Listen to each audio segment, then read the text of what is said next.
The streets of Milan, Italy's fashion capital, look nothing like a runway this week. They look like war zone. Smoke, chants, chaos filled the city as angry crowd clashes with police outside the city council. You know what was the reason? All because of one decision. Milan's leader voted to keep their official partnership with Tel Aviv, Israel's capital. Inside the council chamber, the atmosphere it was electric. Councillors opposing the move. They called Israel a state that conducted genocide, accusing Milan's leadership of standing with the government responsible for Gaza's destruction. On the other hand, the supporters of the partnership, they argued that breaking ties wouldn't bring peace, only more division. When the motion to cut ties failed, fury kind of spilled out of the building and upon the streets. Protesters waving Palestinian flags, shouting, "Free Gaza and boycott Israel," while riot police they tried to control the crowd there. In fact, videos from the scene show barricades overturned, smoke grenades fired, and demonstrators clashing with the police.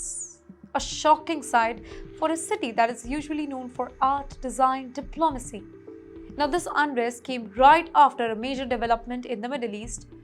Under a new Gaza truce, Israel released nearly 1,900 Palestinian prisoners, while Hamas freed only 20 Israeli hostages, part of a delicate US-brokered ceasefire deal that was backed by Donald Trump and Mr. Benjamin Netanyahu. But the peace plan includes amnesty, humanitarian aid, and gradual Israeli withdrawal from parts of Gaza. But you know what?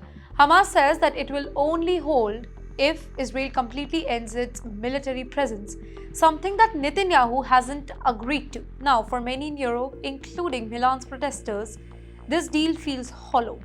They argue that as long as Gaza lies in its ruins and Palestinians remain displaced, peace, it is not just a word, not a reality.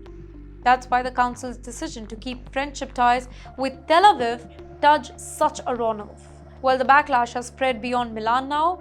Student groups, activist networks in Paris, Rome, and even Berlin, they all are planning solidarity marches, calling on European cities to rethink their partnership with Israel. So basically, what began as a local vote has exploded into an international debate. Should cities stand with Israel for diplomacy or stand against it in protest? Well, Milan's fiery streets have made one thing very clear, that even far from Gaza, the war over hearts and alliances is still raging.